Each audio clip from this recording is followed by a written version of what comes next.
Quels sont les aliments à éviter en cas de colopathie, d'intestin irritable, de maladie de Crohn, RCH ou encore de SIBO?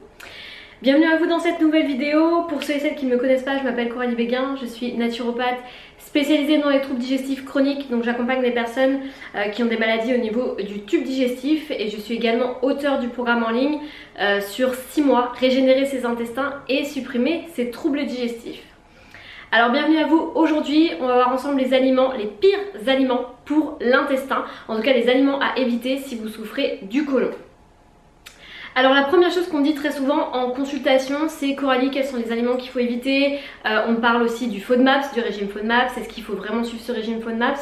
Pour moi la première des choses sur laquelle je vais vraiment revenir et qui est indispensable parce que je le vois encore trop, ça va être sur ce fameux effet grignotage. Alors quand je dis grignotage, il y a des gens qui me disent ah non mais moi je grignote pas, je prends pas de collation, etc. Et puis en fait peut-être que vous faites partie des gens qui prennent un fruit vers 10 h, ou peut-être que quand vous déjeunez le matin, vous prenez votre petit déjeuner vers 7 h et puis arrivé sur votre lieu de travail à 8h30, 9 h, vous reprenez un café. Et donc ça en fait ce sont des gestes sains, considérés vraiment comme ça par la société, qui sont ok, et en fait finalement qui sont du grignotage. Ce n'est pas parce qu'un aliment va être sain qui va être considéré comme ok en fait. C'est pas parce qu'on grignote des carottes que ce n'est pas un grignotage. Tout ce qui est, pour moi, un grignotage, c'est tout ce qui va être en dehors des 3 repas. Donc quand vous mangez un fruit vers 10 h, vous mangez une carotte, vous mangez un shaker de protéines. Ce genre d'aliments en fait vont perturber et stopper brutalement en fait la première digestion qui est en cours. Donc ça va créer de la prolifération en fait intestinale, et donc encore une fois que ce soit des carottes, des choses saines, parce qu'on me dit souvent oui mais je mange un fruit ou je mange une carotte ou je mange un concombre. Ce n'est pas parce que l'aliment est sain qu'il est forcément bon en fait de le mettre n'importe où en fait dans la journée. Donc première chose vraiment déjà à éviter. Deuxième chose aussi, ça va être l'excès de légumes, alors que ce soit cuit ou cru, parce que vous êtes beaucoup et nombreux à me dire oui mais j'ai beaucoup d'acidité dans le corps, si ma flore intestinale elle est pas bien, c'est peut-être parce qu'il faut que je la reminéralise et donc il faut vraiment que je prenne du verre. Et en fait on se retrouve à avoir des personnes qui prennent énormément de légumes, que ce soit cuit ou cru ou même des jus de légumes, et en fait viennent malheureusement, en voulant encore bien faire les choses, encore une fois en se disant c'est des légumes, ça peut pas me faire du mal, et qui à force de mettre des fibres viennent irriter le côlon. Donc ça on va avoir vraiment ce deuxième aspect de mettre encore une fois trop de légumes au sein de l'assiette, ou des assiettes de légumes, quand je vois des femmes qui me disent le soir je ne mange que des légumes. Alors moi je dis souvent c'est la meilleure façon pour faire fuir votre mari en fait mesdames, parce que clairement vous allez avoir des flatulences et des gaz qui vont être vraiment nauséabonds, et votre flore intestinale va vous faire sentir que ça ne va pas. Après la chose également que je voulais vous dire, c'est qu'il y a des aliments qui ne posent pas vraiment de problème en fait, parce que si vous voulez, on dit toujours oui c'est la faute du gluten, c'est la faute des produits laitiers, c'est la faute des protéines animales, et en fait on essaie toujours de trouver un coupable, de savoir quel aliment nous rend malade, ce qui est tout à fait normal, parce qu'on se dit mais quand je mange ça, ça me va pas au niveau du tube digestif, ça me gonfle, etc., ça me ballonne. Mais en fait la vraie question ce qu'il faut se poser, c'est est-ce que déjà je consomme bien? Est-ce que au niveau de mes piliers de santé, est-ce que je suis bien alignée? Est-ce que voilà, je vous l'ai dit, est-ce que je fais des grignotages? Est-ce que je mange en conscience? Est-ce que je mastique assez? Toutes ces choses-là en fait vont faire que peut-être potentiellement, même si je mange sainement, en fait je vais quand même avoir de la maldigestion qui va se créer. Quatrième chose également aussi, aujourd'hui on en parle beaucoup, le gluten. Est-ce qu'il faut supprimer le gluten impérativement en cas de SIBO, de RCH ou de Crohn?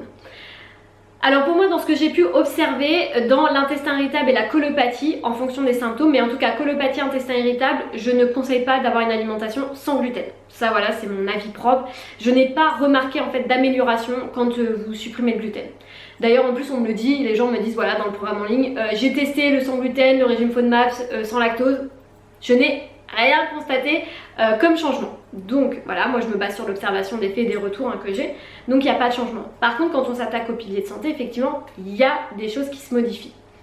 Par contre quand vous avez une porosité intestinale, une inflammation du côlon qui est importante et votre intestin est en feu, bien évidemment en fait que la protéine du blé va pas forcément vous faire du bien. Et donc là effectivement dans les cas de RCH, de Crohn ou encore de SIBO, mais vraiment à un stade très avancé, je vais déconseiller l'utilisation du gluten sur du 3 mois.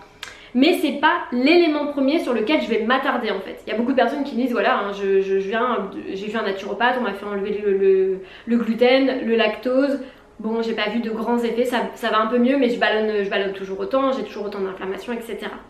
Il faut savoir aussi que dans les cas de Crohn RCH, c'est long, la maladie est longue hein, parce que quand vous avez une inflammation, donc c'est comme par exemple quand il y a un incendie chez vous, les pompiers en fait ils mettent un certain temps, quand par exemple il y a une usine en feu ou un bâtiment qui est en feu, les pompiers mettent un certain temps à canaliser et à stopper l'évolution du feu, déjà première chose. Et après deuxième chose, éteindre l'incendie. Et bien là en fait c'est exactement pareil au niveau du tube digestif. Quand vous avez une inflammation, l'inflammation elle s'est pas créée en une fraction de seconde, hein. Ça fait des années qu'elle est là. Et moi ce que je constate en fait c'est que le temps aussi que ça se résorbe, sur vraiment des cas de Crohn RCH que j'ai pu accompagner, on est sur des temps de récupération qui sont de 1 an à 1 an et demi. Hein.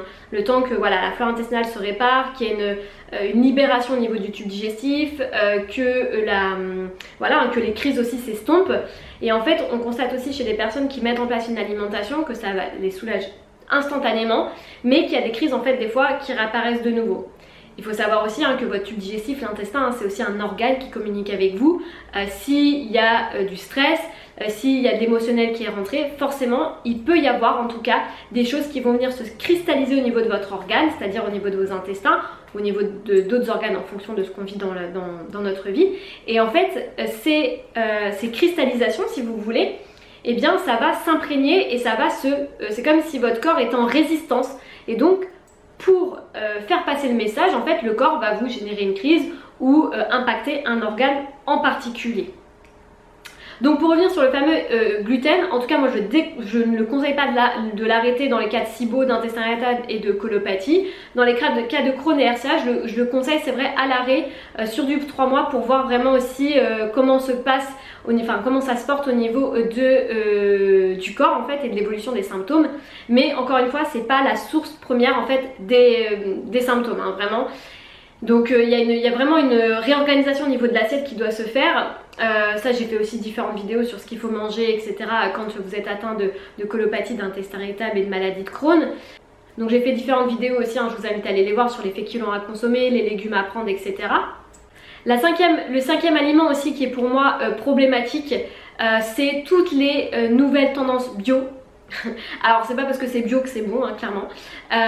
Des fois j'ai des personnes qui me montrent des compositions d'ingrédients, enfin d'aliments en fait biologiques hein, donc voilà en disant voilà c'est bio donc c'est ça. Et en fait quand je regarde la composition je leur dis bah voilà vous voyez dans ça vous avez déjà 5-6 farines différentes, vous avez 5-6 féculents, vous avez des exhausteurs de goût encore quand même, vous avez des conservateurs, des choses qui vont venir en fait rendre le produit un peu plus attractif au niveau de nos papilles gustatives.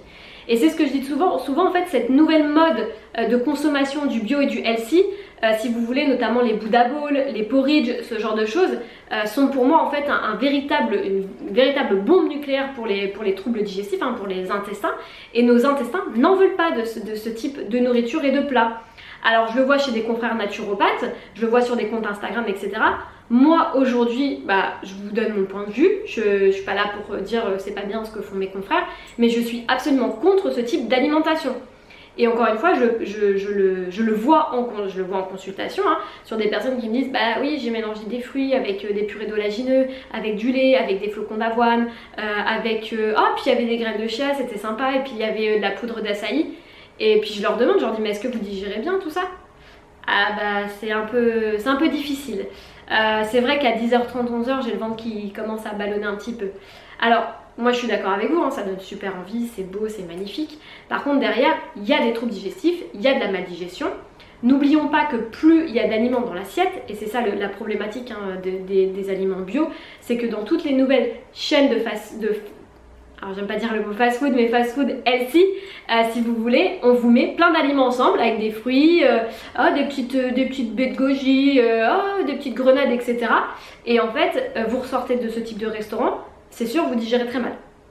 vous digérez mal, vous n'êtes pas bien, alors qu'une personne qui va aller à un bistrot, qui va prendre un steak avec des frites et une salade verte ou des haricots verts, va mieux digérer que vous avec 15, 20, 30 ingrédients en fait, plus un dessert, etc. Donc attention aussi aux aliments biologiques que vous achetez, c'est pas parce que c'est bio que c'est sain. Lisez bien les compositions aussi des étiquettes et faites simple dans vos assiettes. Ça c'est vraiment les erreurs que je vois au quotidien. Des personnes qui commencent à se mettre à changer d'alimentation et qui me disent bah oui mais qu'est-ce que je vais manger du coup si je mange plus ça. La vraie question à se poser c'est est-ce que dans mon assiette c'est sain, c'est digeste, c'est simple et c'est assimilable. C'est vraiment ça la question qu'il faut se poser en fait pour éradiquer les troubles digestifs. En tout cas j'espère que cette vidéo vous a plu, n'hésitez pas à mettre un petit commentaire pour m'encourager, ça me fait toujours plaisir, un petit message aussi de retour. N'oubliez pas de vous abonner à ma chaîne YouTube pour avoir les dernières notifications et les dernières informations.